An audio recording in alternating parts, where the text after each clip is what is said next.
In 2006, the world was introduced to Red Steel. While ambitious, the game quickly revealed the shortcomings of the Wii Remote. In 2009, a sequel to Red Steel was unveiled, but aside from the title, it was different in every way. So let's go back in time to look at the game's reveal and a bit of its marketing, then at the game as it launched, and finally, the best way to play it now. Let's dive in to Red Steel 2.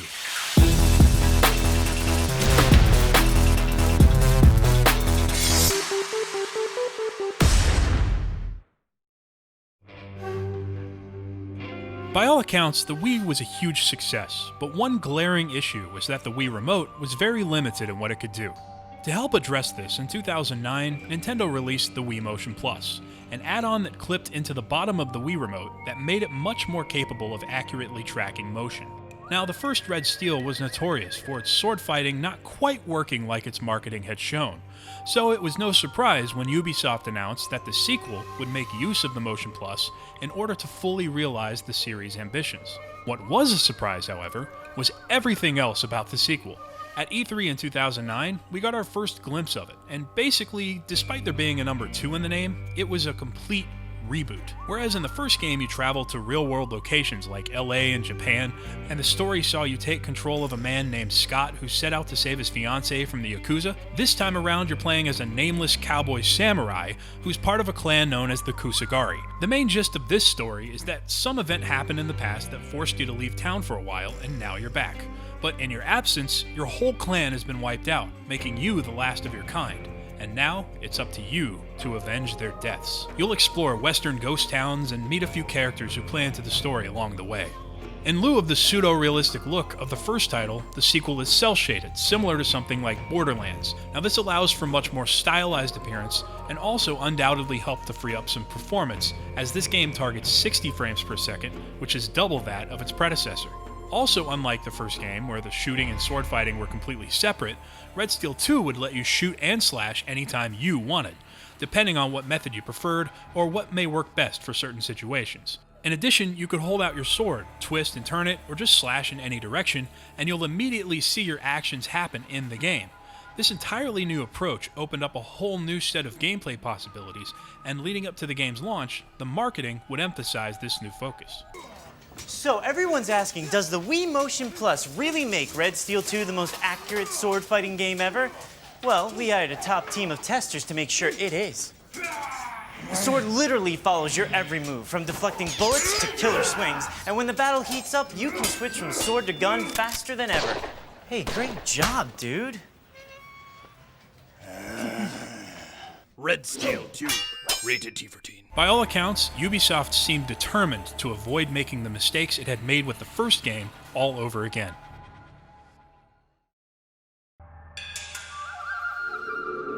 The game would finally hit store shelves in March of 2010. By this point, the Wii Motion Plus had been on the market for several months, and very few games had actually required the add-on. Wii Sports Resort was far and away the main title associated with it, especially since they were bundled together.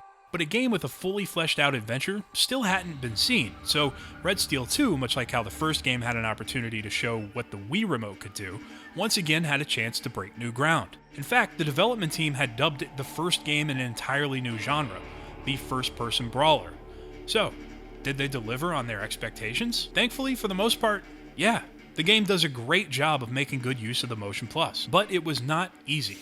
Much research and work had been done to iron out issues with the newfound control scheme, namely getting players to actually understand how to pull moves off. A few months after the game launched, the creative director, Jason Vandenberg, gave a talk at GDC Europe where he addressed some of the challenges his team faced. I made a creed, a saying for my designers, right? We're not interested in tutorials in motion control. We are making lessons. We need a human being on screen showing us what to do, and this is where enter the Wii girl. First, we show the motion. We force you. You actually can't cancel that within the first second. And then she is doing the motion. We learned that if we put a cowboy hat and made her look like a hero and did it animated, nobody would look. The end result is a slew of tutorials that do kind of overstay their welcome. And we required the player to repeat it 3 to 5 times. Oh, the reviewers loved us. But Ultimately, I'd say they get the job done, because at no point while playing this game did I ever question how to execute any of the moves. I never saw anyone pick up the controller, go through that tutorial, and not be able to succeed at the combos. Not just at attacking. Everyone could do the combos, which was astonishing because in the previous version, no one knew the combos existed. Vandenberg would also later shed light on some other aspects of the game's design, like how battles were intended to last no longer than 90 seconds each, just to make sure players would not tire themselves out. You can also see how they streamlined the gameplay when it comes to things like platforming, as there is no ability to jump. Instead, when there is a gap for the player to cross, a context-sensitive icon appears, and your character jumps automatically. Due to these sort of compromises, some players may feel like the game is a bit too guided. Luckily, it really shines in the one area it really focuses on, the combat.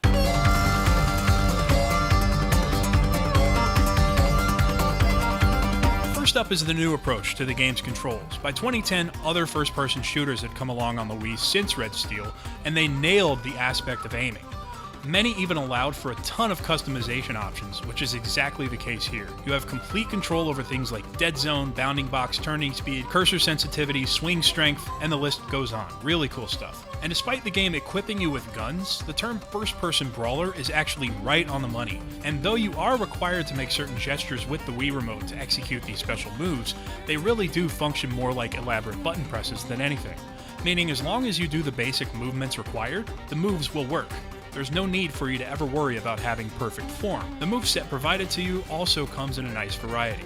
There's everything from basic slashes to a projectile that stuns your enemies to a move straight out of anime, where you send your foe flying into the air and jump up to slash them back to the ground.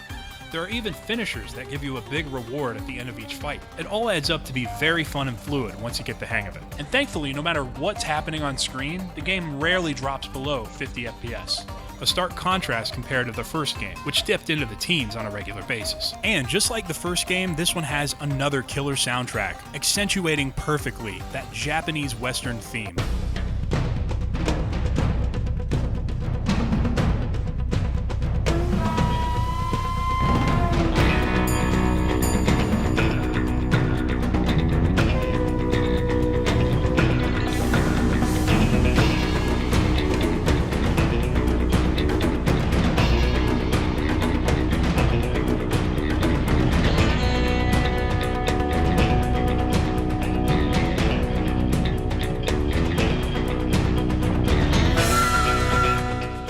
The game's progression system, however, is a bit more typical. As I touched on earlier, throughout your adventure you will meet characters who basically only exist to teach you moves or to sell you items, armor, sword upgrades, and guns. You select both main and side missions from a bulletin board, and you get money by completing these missions, killing enemies, and breaking items in the world, which is strangely addictive. There's also a safe cracking minigame that has you hold the Wii Remote up to your head and listen to the controller's speaker to find out when you're supposed to release the lock. As you might expect, the further you get into the story, the more moves and guns you unlock, and the more powerful you become. Likewise, your enemies also become more powerful and have weak points you'll need to exploit, which forces you to use a bit of strategy and not just go into every fight flailing your arm like crazy. You'll also notice that, like the first game, this one has no blood and gore, but I feel like it makes much more sense this time around due to the fact that it looks like a cartoon. Overall, it's a very unique but satisfying experience, and it still holds up incredibly well. The only downsides are that the Motion Plus itself can sometimes be a little wonky, and you have to sit still for a second while pointing at the screen so it can recalibrate itself. There's also an option to recalibrate in the menu, but I never really needed to use that. Another downside is that you're stuck with a mini-map in the corner you can never get rid of. Other than that though, it's pretty solid all around and does a good job keeping you interested. And critics generally agreed. The game has an 80 on Metacritic and a pretty positive overall reputation. It's honestly a shame then that it didn't do very well financially. It's said to have sold slightly more than 250,000 copies within its first few months, and was ultimately deemed a failure, which sadly didn't surprise the developers. It didn't necessarily surprise us that this happened. We were Wii Motion Plus exclusive. You had to have the Wii Motion Plus to play. So in this model, you have everyone, people with a console, and then there's the people who have the peripheral. 10 to 20% of the audience. That's not a large number. And then there's people interested in the game. Each of these circles reduces the number of people who can buy your game. How many people were interested in Red Steel 2 when they saw it? And how many people bought it? Yeah, that's what I thought. As a result of the game's poor sales, the series disappeared, forever stuck on the Wii as a relic of the past. But what if you want to play the game today? What's the best way to do that? Well, first you'll need either a Wii Remote with a Motion Plus attachment, or one of these Wii Remotes that had Motion Plus built in. From there, you can probably guess where this is headed. We move over to the PC. Like the first Red Steel, the second is compatible with the emulator known as Dolphin. And despite having a much different aesthetic, Red Steel 2 also cleans up very well. I think this is mostly due to the rather simplistic art style. It also runs at a solid 60 FPS without the need for a hack, because that's just what it targets natively. There are a few quirks though, like the pre-rendered cutscenes appear corrupted if you have texture filtering on, so yeah, it's not perfect, but still, it's a good way to experience the game if you have the required PC hardware to do so. Heck, you can even play the game now without Motion Plus, as the emulator allows the option to emulate the add-on with a normal controller. I haven't tried this myself, but it's interesting nonetheless. And it's quite honestly amazing to see just how much this emulator has improved over the years. If you ask me, Red Steel as a series is about as interesting as it gets, because if you really think about it, both entries in the franchise had the opportunity to break new ground in gaming. Honestly, how many other franchises can make that claim? The amazing thing about the second one, though, is how it took the failures of the first and turned them into strengths, while completely reinventing itself in the process. The end result was a game that stood out at the time, but sadly failed to get much attention. But despite its failure to find an audience, it definitely deserves to be remembered as one of the Wii's best third-party games, if not one of the best games on the system overall. Yeah, it can be repetitive, yeah, it holds your hand a little too much, and yeah, it could have used a true New Game Plus mode, but two things it definitely is not are boring and generic. And that, honestly, is one of the biggest compliments I feel any game can ever receive from me. Here's hoping Red Steel may someday be given another chance to shine.